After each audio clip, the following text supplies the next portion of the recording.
Hello, and welcome to the Magic of Calvin and Hobbes, a fan celebration. My name is Ryan, and I am a self-proclaimed Calvin and Hobbes superfan and expert. And my name is also Ryan, although most people call me Indy. And we're creating this podcast to celebrate 40 years of Calvin and Hobbes magic. Today's topic is the second title character of the strip, Calvin's best buddy in the whole wide world, Hobbes. But before we jump into that, just a little housekeeping.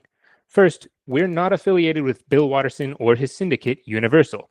As such, we can't display the actual comics on any visual versions of our podcast. However, we will be referencing lots of specific comics in each episode. You can find these comics either on gocomics.com or in the books. For every episode, we'll compile a list of the referenced comics and give you the date where they originally were published and the books they can be found in, including page numbers. We'll include all that information in a link in the show notes for each episode. All right, one last thing. I'm a fan of the podcast Morphin Buddies, hosted by Casey Cisnowski and Gianni DeMaia. They talk about the Animorphs books that I loved when I was a kid, and I've really enjoyed listening to them talk about it. You should check it out if you have some nostalgia for Animorphs. But this is future Ryan talking after the original recording of this episode. I just wanted to shout them out and say thank you because I asked them to shout out our podcast, and they kindly did. But not only that, they sent me a brand new copy of the complete Calvin and Hobbes, which I am just blown away by. So I just want to say, Casey and Gianni, thank you. That is incredibly generous. Thank you so much. So now let's meet Hobbes. Who is he and where did he come from?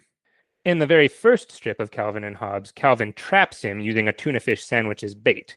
So that's how the entire strip opened. And interestingly, Watterson actually later said he regretted establishing how Calvin and Hobbes met. And there are other strips that indicate that Hobbes might have actually been around before that tiger trap. Like, for instance, in one of the last strips, Calvin is looking through pictures of himself at age 3 and saying, "I thought I knew everything when I was 3. And Hobbes says, "And you expressed all that knowledge like this." So that suggests that Hobbes was around for that. Or when Calvin says he doesn't remember much before he was 3, Hobbes says, "I seem to recall you spent a lot of time burping up," again suggesting that he was there. So maybe Calvin received Hobbes as a baby, or maybe he belonged to one of Calvin's parents first, or maybe Calvin really did catch him with a tuna fish sandwich. We'll talk about that more in a second. But in the strip, those are some possible ways that maybe we got Hobbes. Exactly. And I find that pretty interesting. And it was something I think when I first encountered the strips didn't necessarily stand out to me, but then on successive reads, you sort of realize, well, wait a minute, Hobbes has been there all along, so he must have had him before. And this is what I guess we'll call personal headcanon.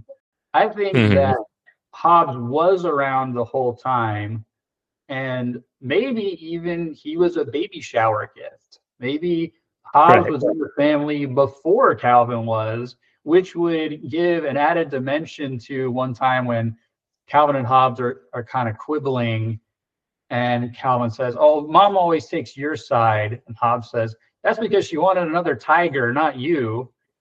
And that's easy to read as just kind of a funny throwaway line, but that could potentially be, I mean, not that his mother wanted one, but that could reflect what actually happened. It's entirely possible that Calvin's parents had Hobbes ready to give their new baby. And so Hobbes actually predates Calvin, at least as far as when he was born. But again, I mean, the first strip where he catches Hobbes in the trap and, he says, "Oh, tigers will do anything for a tuna fish sandwich." And then we see Hobbes saying, "We're kind of stupid that way." I mean, that's charming and iconic, but but given those other strips, I tend to think, I think Hobbes was always there. Now, whether that means Hobbes as the Hobbes we know was always there, that could be another question. So we obviously know that there's the two versions of Hobbes. This is something you've mentioned already. We have Hobbes the stuffed animal, which most people see, and we have the more anthropomorphic version of Hobbes, which mainly Calvin and occasionally certain other characters see. But maybe even for Calvin, it wasn't always both. I don't know. This is just speculation. Yeah, that's an interesting thought. Yeah, but it's possible that Calvin always had this stuffed animal, and then at some point, Calvin started seeing him as his friend Hobbes that we all know and love now. But I'm not sure whether I think that's the case or not, or certainly I don't think that Watterson may not even have a particular opinion on that. I mean, he's mentioned very specifically not wanting to settle questions about Hobbes to a certain degree. But I'm curious, Ryan, what you think about that sort of question. So both more broadly, how long Hobbes has been around, or whether there could even be a difference between how long each version of Hobbes has been around from the standpoint of Calvin or the strip itself. Wow, that's an interesting question. I'd never thought about that specifically before. I mean, I think in my head canon, Hobbes has been around since before the tiger trap, and that the tiger trap was maybe Calvin imagining being an explorer and catching a tiger with a tiger that he already had, and maybe that's when he started seeing Hobbes as alive or something. I'm just making that up right now. Yes. But I kind of suspect that Hobbes was around before that, either that Hobbes once belonged to one of Calvin's parents, or something like a baby shower gift that he got when he was born, or maybe that he got for like a birthday one year. Like you say, Watterson kind of goes out of his way not to resolve some questions like that, so it's hard to give a definitive answer. But I tend to lean towards Hobbes having been around the whole time. Yes, I think that makes the most sense. I mean, especially the line about Hobbes remembering him burping up. I mean, Yes, saying that sounds like Calvin's a baby at that point. So I think Hobbes must have been around for several years before the Tiger Trap episode, if nothing else, which right. almost makes Calvin's father's reaction sort of funnier from that lens. Because if we just take the first strip at face value, it, he's like, oh, whatever, my kid's talking about some tiger that he's made up. Okay, I'm busy, Calvin, blah, blah, blah. But if Hobbes was already there and his dad knows that, it's like, yes, I know you have a tiger. Oh, you caught him in a trap. Okay, whatever. So it's that could almost add another dimension to that first interaction between them also. Yeah, and I could absolutely see one of my kids doing that with a stuffed animal that they've had for years, pretending on this day, oh, I just caught this dog or whatever, Mm-hmm. in my dog trap. Look, Dad, I caught this stuffed animal. And if I'm not on my A game, I might say, oh, that's nice. Let me get back to my work, sort of a thing. Yeah, exactly. And I mean, and you referenced this before. I mean, the point about everyone else sees just a stuffed animal, but Calvin thinks he's valuable. And I mean, to me, that makes perfect sense. I mean, stuffed animals are a wonderful thing. I mean, for children, Yeah. how much life a child imparts or invests, however you want to say it, into what might seem to outsiders as just an object in a certain sense. But I think stuffed animals are tend intrinsically to be more special than other sorts of toys. Yeah, 100%. The stuffed animals are the ones that stick around Mm, and that you can sleep with them at night and all that sort of stuff. definitely. So now we know, or we have some thoughts, at least in universe, about where Hobbes came from. Outside the world of the strip, Indy, what do you know about the origin of Hobbes? So if we talk about the name of Hobbes, this comes from the philosopher Thomas Hobbes, who was a political philosopher with a fairly dim view of human nature. So the Mm. idea is Hobbes talks about a theoretical state of nature before there are laws or governments. You're Or talking about Thomas Hobbes right now, right? yes, Not the yes, tiger. not Hobbes the tiger, but Thomas Hobbes the philosopher. And the iconic quote is that in the state of nature, human life is solitary, poor, nasty, brutish, and short.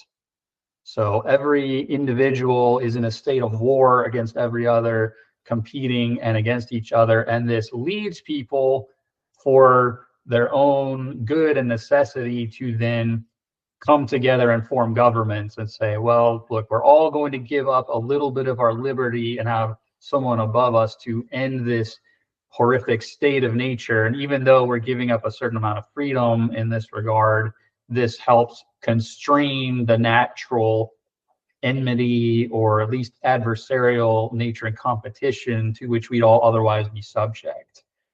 And that's somewhat fascinating as a namesake for Hobbes the Tiger, because as we know in the strip, Hobbes can have a pretty dim nature of human beings too. Now, it's some of the time he may be more joking about this, but both Calvin and Hobbes expressed a fair amount of perhaps justified dissatisfaction with the way the world is, in particular the way that human beings tend to act. And I'm sure that that's something you noticed coming through as a strong theme as well. Yeah, for sure.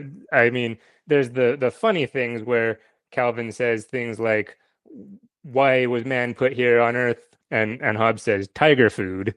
But And grins there's at him, yeah. but then there's maybe some more poignant ones where either Calvin or Hobbes are noticing, somebody dropped a soda can or a beer can or something in the woods, and now I've got to carry this gross thing. And the famous quote, "Sometimes I think the surest sign that intelligent life exists elsewhere in the universe is that none of it has tried to contact us," which that comes from Calvin, but I think he and Hobbes share that sentiment sometimes. Or the Yeah. one where they see a bulldozer just sitting in a cleared lot that has just removed, the vegetation, and they're disgusted by it. And so Hobbes gets in and looks for the keys to see if he can bulldoze people's houses. So Right. Which yeah, I which think was Coleman's idea too. Is a by golly, how would animals like it if people bulldoze mm, their houses and planted more trees? So yeah, they seem to be in yeah, accord on. yes, exactly. So yeah, Calvin and Hobbes both kind of seem to have that view, at least in some respects, of okay, humans are not as smart as they think they are. That reminds me of another one where Calvin is trying to talk about human superiority over animals, and he's saying, because if animals are so smart, how come they don't have nuclear weapons? And he gives a list and then kind of tapers off, and then Hobbes continues, and we can see 6 times better at night than you can, 6 times. That's So right. even there, Calvin is trying to establish human superiority and realizes, oh, maybe we're not as great as we think we are. The things we invent are largely destructive. So, Exactly. I think you can see Calvin kind of realize what's happening and flounder mid-sentence too, because I don't think yeah. he actually says weapons. He says nuclear reactor. Mm. Yeah, so he catches himself. Yes, I think you're right. He starts realizing all these great things he's talking about are mostly just destruction and ways to kill things. And so he's like, well, yeah, maybe these aren't the greatest examples. And then, right, as you were saying, Hobbes is talking about, yeah, naturally, tigers are way better than human beings. I mean, Yep. So okay, so there's where we get the name of Hobbes. He comes from Thomas yeah, Hobbes. So Calvin, John Calvin, Hobbes, Thomas Hobbes. Now, the inspiration for Hobbes himself came from Bill Watterson's house cat. Do you know the cat's name? I believe it was Sprite. Sprite. Yes, exactly. So he had 3 cats. There was Sprite, Juniper Boots, which I just love that name, and Pumpernickel. But Sprite was the one that really inspired Hobbes. Bill Watterson said that it was Sprite, for instance, who suggested the idea of Hobbes greeting Calvin at the door at high velocity, which, of course, is a recurring event in the strip. Exactly. Many of the poems that Calvin says about Hobbes, Watterson says they sprang to his mind as he watched his own cat sleep. I've had conversations with people who tell me they don't like cats, and I say, be grateful for cats because otherwise we wouldn't have Hobbes. And they say, but Hobbes is a tiger. That's different from a house cat. Well, we wouldn't have Hobbes without house cats. So even if you don't like cats, be grateful for cats because without them, we wouldn't have Hobbes. That's true. Um, And on a side note, tigers don't purr, but according to Hobbes, the noise he makes when his tummy is rubbed is growling friendly like. Yeah, so he kind of purrs. there may or may not, from Hobbes's perspective, be even more connections between him and a house cat. Right. Now, I gotta drag us down a little bit and say, during the course of the strip, the cat Sprite died. But this is getting back to the Calvin and Hobbes doing more than just being funny. There's a strip that he wrote right after Sprite died. It's a Sunday strip where Calvin and Hobbes are talking about how maybe we dream when we sleep so that if we're in each other's dreams, we can play together all night. And of that, Watterson says we can always meet again in dreams. And nobody knew that when the strip ran in papers, but he explains that in the 10th anniversary book. And so that just adds a layer of meaning to that strip. So that's where Hobbes came from. He came from Sprite, and he was named after Thomas Hobbes. And now I want to get to, we've kind of danced around it a little bit already, but the idea of the reality of Hobbes. What is Hobbes? Is he a stuffed animal? Is he a living, breathing, walking anthropomorphic tiger?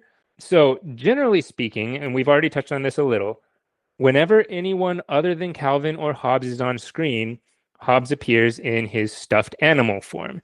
And it's only when it's just Calvin and Hobbes or just Hobbes, usually, that he appears in his anthropomorphic form. There are a few examples where that's not the case, where you see Hobbes as alive and a third party is on screen, but usually in that case, the third party isn't looking at Hobbes. The one I'm thinking of is when they're pushing the car out of the garage to have their clubhouse, and the car starts rolling down the driveway. And in one strip, Calvin's mom is sipping some coffee and saying, I haven't seen Calvin for about 15 minutes now. And then in the background, you see the car roll by through the window. And then you see Calvin and the anthropomorphic Hobbes run by with mom in frame. And then in the last panel, she says, that probably means he's getting into trouble.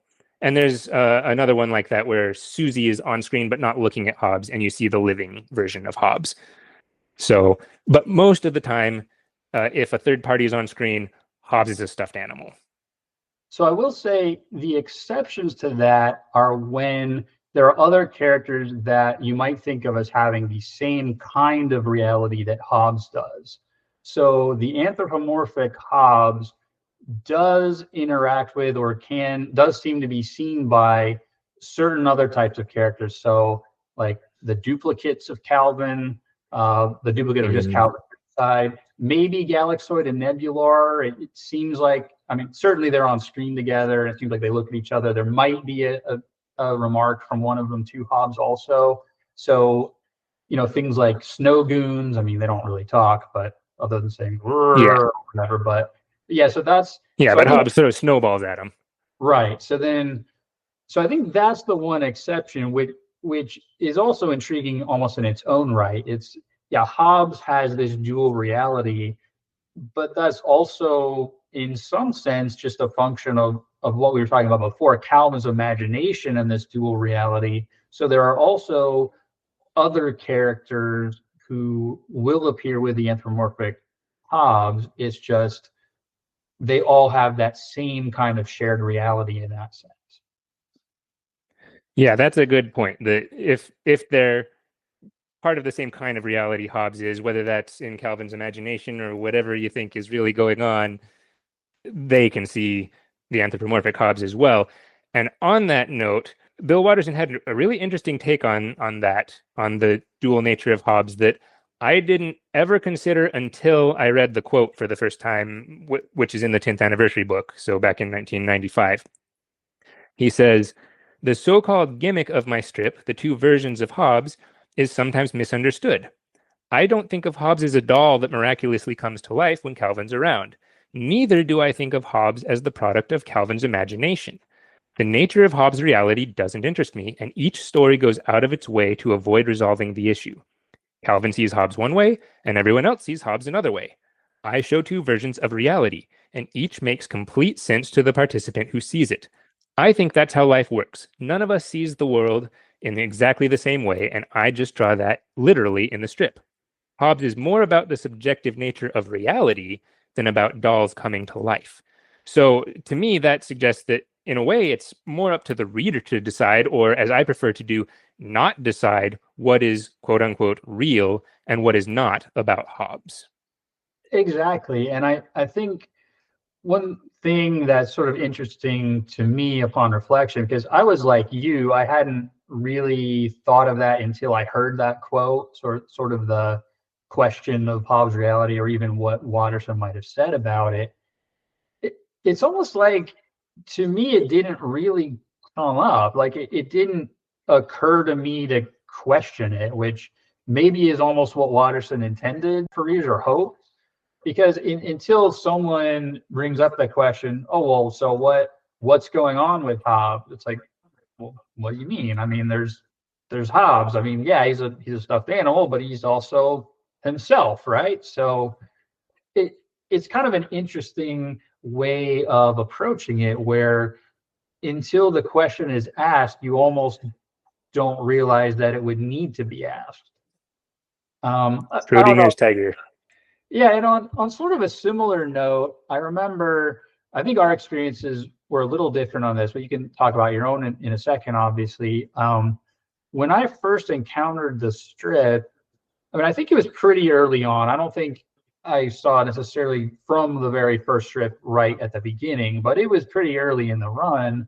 And the first few that I saw in a row all had the anthropomorphic Hobbes. So then when suddenly I saw this stuffed tiger there, for a second I was confused, because I thought, oh well, yeah, there's this tiger character in this strip, okay, and then but then I realized what was going on. It was like, oh, and it almost made me like the strip more. It was this sort of kind of delighted realization, probably not put in as specific terms as we've been talking about now, or certainly that Watterson did, because I was just a little boy too at the time, but just this idea that, oh, this is Calvin's stuffed animal, but he's also like, this is how Calvin sees him.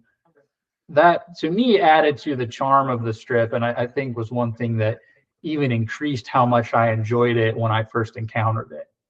Yeah, and I didn't really have that experience because, first of all, my first encounter with Calvin and Hobbes was the books. I didn't even know that comic strips were printed in newspapers Okay. until a while later. So I could just read the book and flip through the pages and quickly see. And also, my parents, I think, explained to me that everyone else sees Hobbes as a stuffed animal. Calvin sees him as a real tiger. So I didn't really ever have to think through it. But it was definitely novel to me that Watterson viewed Hobbes the way he did. In my mind, Hobbes was a stuffed animal that Calvin saw as real, but and so if something came up like when Hobbes ties Calvin to a chair, I would think, well, how did that work? And I never really resolved the issue in my mind. And now I kind of enjoy that of, oh, I'm not supposed to understand how that worked. Calvin sees Hobbes one way and everyone else sees him a different way. And what really happened? Who knows? Who cares? That's not the point. The point is somehow Calvin got himself tied to a chair, whether Hobbes did it or what. And it's almost more fun to never try to resolve the issue, at least from Yeah, my perspective. I agree. And although I will say that more so on reflection, or seeing strips multiple times, as we both have read it multiple times, sometimes it occurs to me to wonder about that in ways that it didn't at first, because like you, I tend to think, well, yeah, this is what happens. Hobbes is this way, and other people might not seem like that, but that's all right. But that's what I do kind of ask, is like, well, wait a minute, then how did they pull that off? I mean, you mentioned Calvin being tied to the chair. It's like, well, yeah, Hobbes did it. It's like, but the but is But always how? that's part of the fun. Or even Hobbes like holding Calvin up to reach the first branch of a tree or get into a mailbox or something. Mm-hmm. And it's like, yeah, I always take those at face value, but then sometimes you kind of think it's like, huh. So this might sound kind of odd to say, but in one sense, I almost sort of like questioning how it would be resolved, but also liking not resolving it. That might sound strange in a certain sense, but I think you can kind of have fun with it in both ways. So asking the question, but also taking the standpoint that these are just two ways of looking at reality, or, almost taking Yeah. it at value, but not taking it at face value simultaneously. Mm-hmm. I feel like it's a fun mind game and part of the mind game is convincing my mind to stop worrying about it. Well, yes, that too. But I mean, going back to what we said before about being former imaginative 6-year-old boys ourselves, it's like, well, yeah, I mean, Yeah. what do you mean, how did this happen? I told you how this happened. Hobbes did it, or Hobbes tied the me to the aliens. chair. Yeah, there were Yeah. snow goons. I didn't think they'd be evil, but they came to life and are terrorizing the yard. See, like, I mean, of course, that's why would he be saying this if this wasn't what happened? I mean, that's to me that makes Yeah. perfect sense. Again, as a former 6-year-old boy myself. Absolutely. 100%. Now, I haven't perfected the art of the segue, so I'm going to just abruptly shift gears here. But let's talk for a sec about Hobbes's personality. When we're dealing with the anthropomorphic Hobbes, he has his own personality, and a lot of it hinges on thinking very highly of tigers. Again, we're just touching on this. We'll have a whole episode on poems and an episode on gross, but the password that Calvin has to say for Hobbes to let down the rope ladder, and again, how does Hobbes let down the rope ladder? I don't know. But it's at least 8 verses extolling the virtues of tigers. And apparently, Calvin is also supposed to do some dance while reciting the verses. So, a couple of verses that I enjoy are tigers are great, they can't be beat. If I were a tiger, that would be neat. Or tigers are great, they're the toast of the town. Life's always better when a tiger's around. And if you have any you'd like to throw out, Indy, go ahead. Yeah, another one. I think this one, like, tigers are great, the epitome of good looks and grace and quiet dignity. Yeah, Susie walks up while Calvin's reciting that, so he kind of trails off at the end there, feeling embarrassed. But Yes.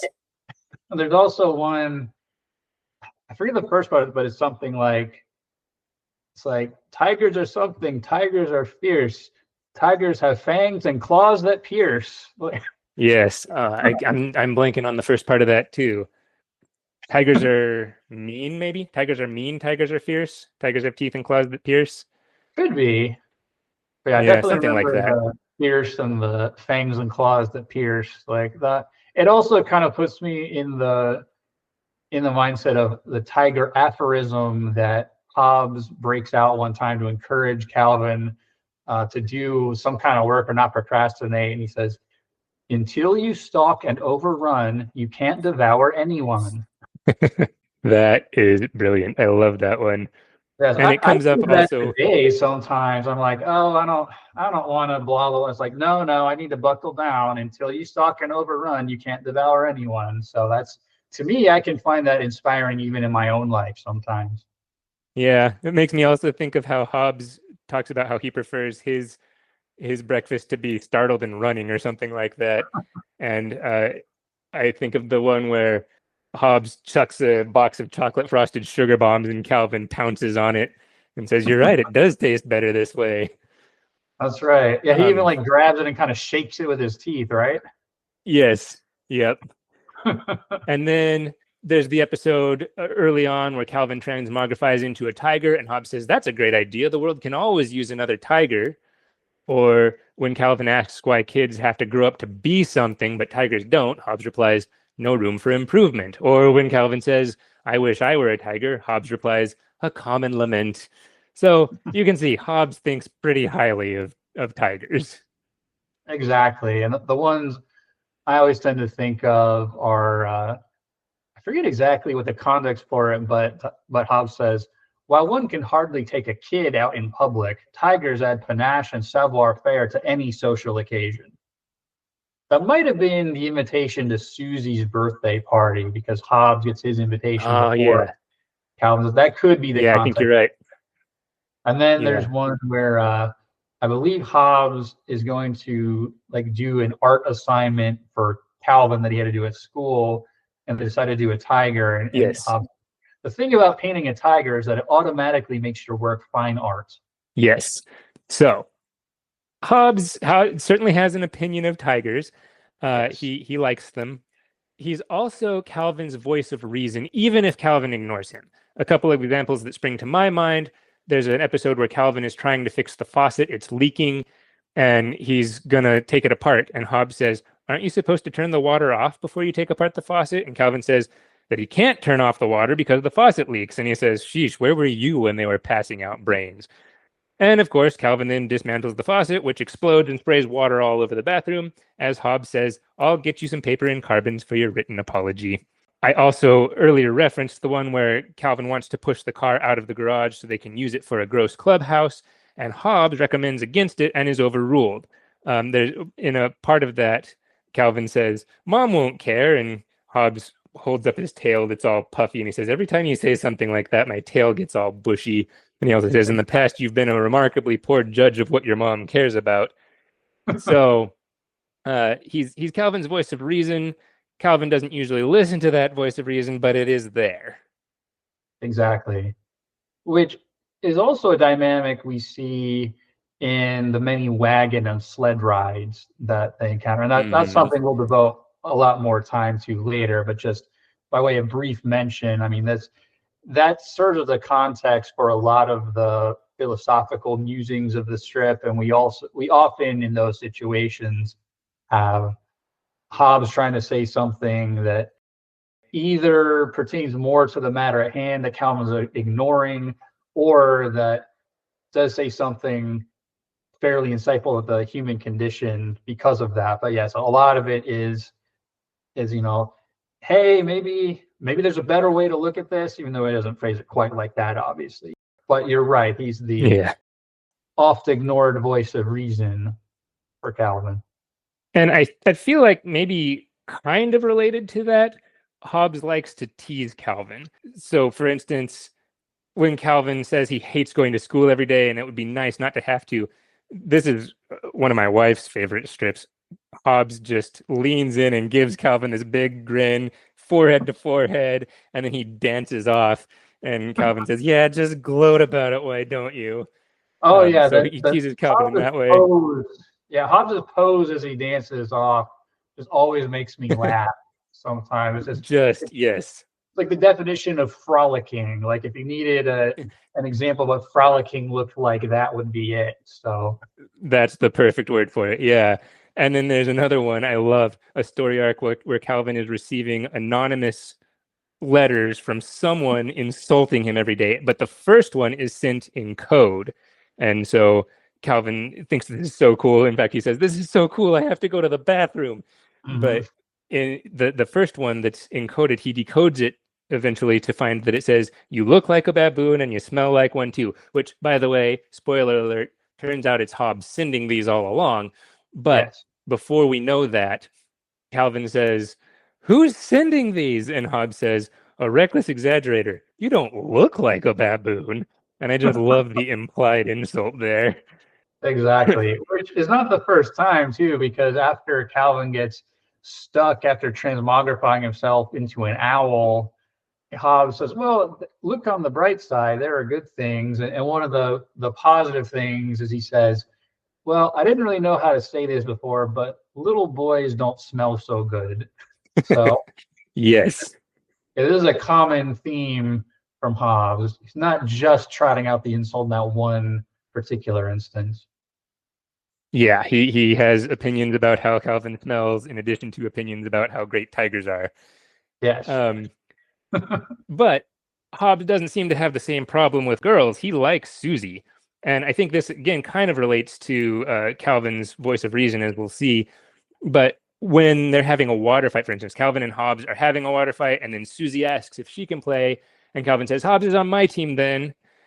And so he gives Hobbes a water balloon to soak Susie with while he draws her fire.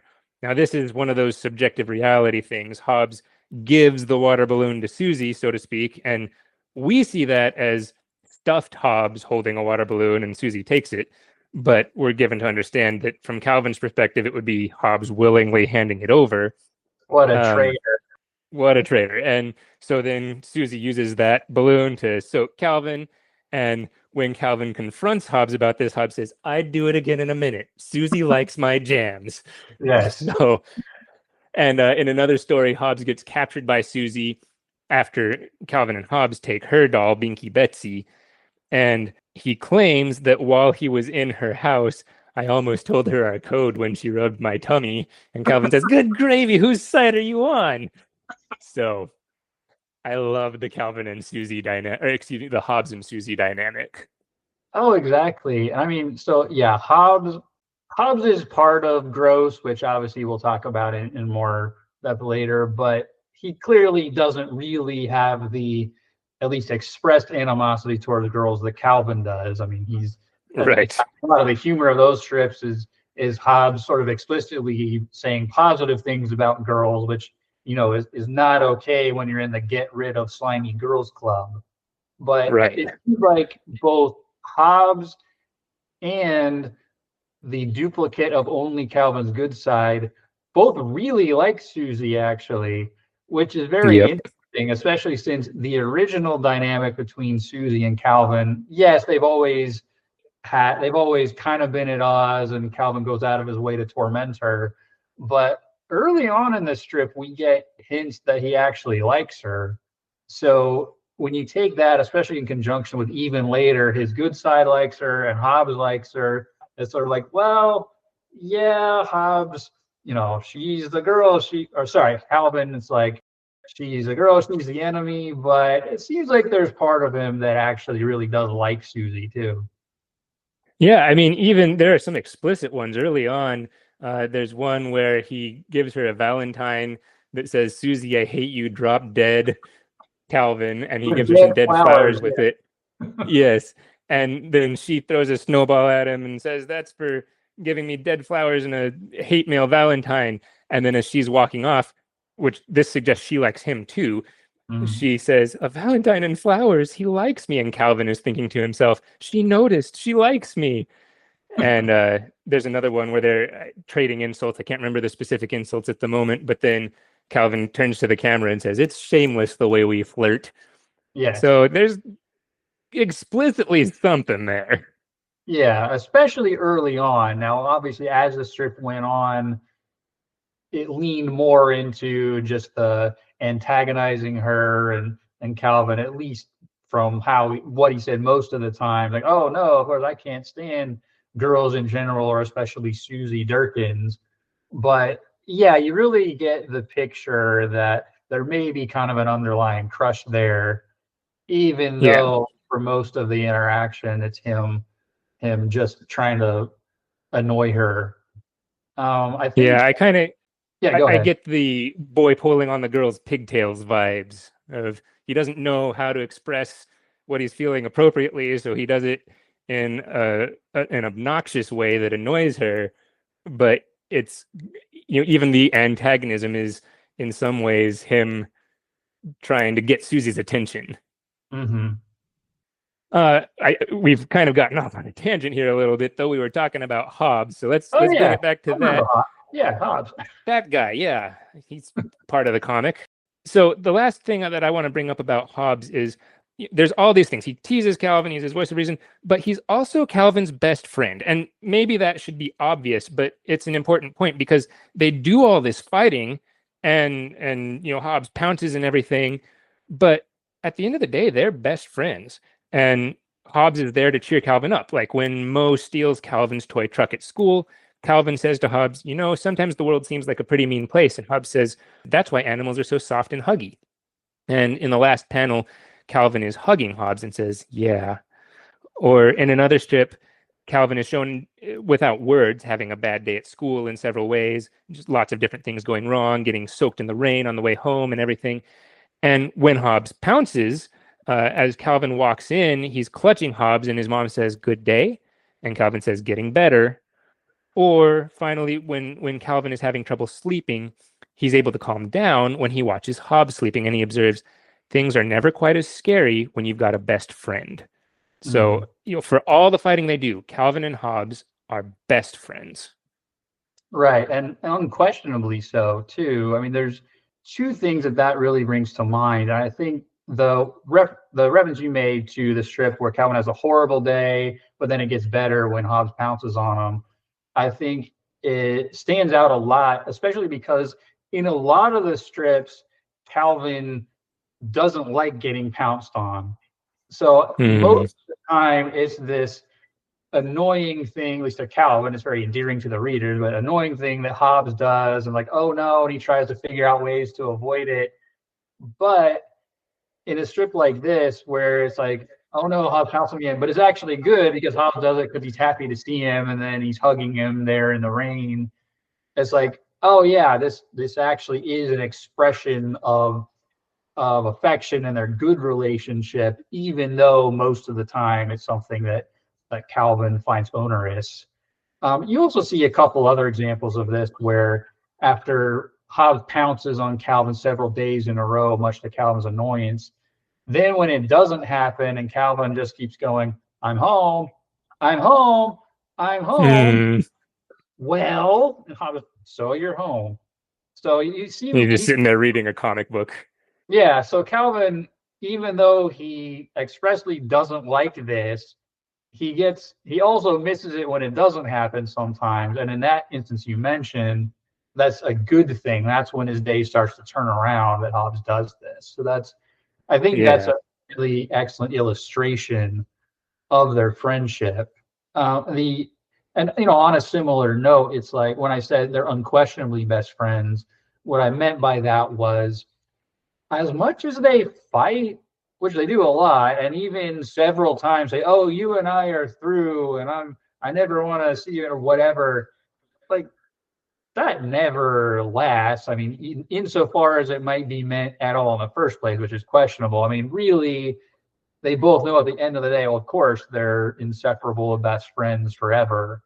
And I think, Yeah. again, that's another very charming thing about the strip. As much as they squabble and even physically fight with each other, there's always this abiding love, and they always know they're going to be there for each other at the end.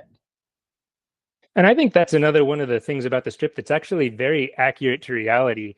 Maybe imaginary friends aside, if you want to get into that. But I remember when I was a kid, my best friend and I would get into fights sometimes because sometimes you get into fights with your friend. And Mm-hmm. the next day we were best friends again. Yeah, So, I feel like that's very realistic that Hobbes and Calvin squabble sometimes, but they always come back to being best friends. exactly. Even in sort of less momentous versions of this, I mean, there's some which you might think is more serious, like maybe when they part ways in Yukon Ho after that goes awry, it really seems like they're really mad at Hmm. each other. But even more low key things where they're just kind of making fun of each other, like one. This is another one that makes me laugh a lot, where they keep trading insults, and it evolves into like, oh, well, this is you, duh, duh, duh, duh. Oh yeah, like, like so they're just silly stuff. But then when they have to go home, because I think his mom calls them back, then they're just kind of like walking back and talking about it, and just oh well, I guess we're done with the portion where we just insult each other for a while. Now we're back to normal, or Yep. yeah, that's Although I more. do like that I love that they're saying things like duh, duh, duh. And then at the end, Hobbes is like, just when I had you in the crushing grip of reason, too. Yes, yeah, very eloquent arguments from them and that. I also really love their expressions as they're doing this too. And I'm like, this looks exactly like faces that I probably made or had made at me as a child, like arguing with siblings or whoever. So yeah, that's kind of a favorite, but also, as we were saying, it's emblematic of their abiding friendship, despite how much they do squabble with each other. Yes, exactly. And I think that's a great place to wrap it up. Uh, Calvin and Hobbes, best friends forever. They will always be best friends. So, listeners, thanks for tuning in. Please send us your feedback. You can email us at magiccandh@proton.me. There will be a link in the show notes, and that's magiccandh@proton.me. And if you don't mind, please tell your friends about us. Leave a review on whatever platform you listen to podcasts on. And remember, this podcast is completely free. We do not make any money off of this whatsoever. We don't think it would be right to try to profit off Bill Watterson's creation. This is just a podcast born of love for this iconic strip. And if you love it too, we hope you will join us and tell your friends, and we can all celebrate Calvin and Hobbes together. Absolutely. Happy 40th anniversary. Let's go exploring. You've been listening to The Magic of Calvin and Hobbes, a fan celebration. We'll be releasing 40 episodes all throughout the year, from November 18th, 2025 to November 18th, 2026, to celebrate the 40th anniversary. Our intro and outro music is Tchaikovsky's 1812 Overture, referenced in the Calvin and Hobbes strip published on October 8, 1986. This rendition was performed by the Skidmore College Orchestra and made available under a Creative Commons license on museopen.com. We hope you'll join us next episode for more fun.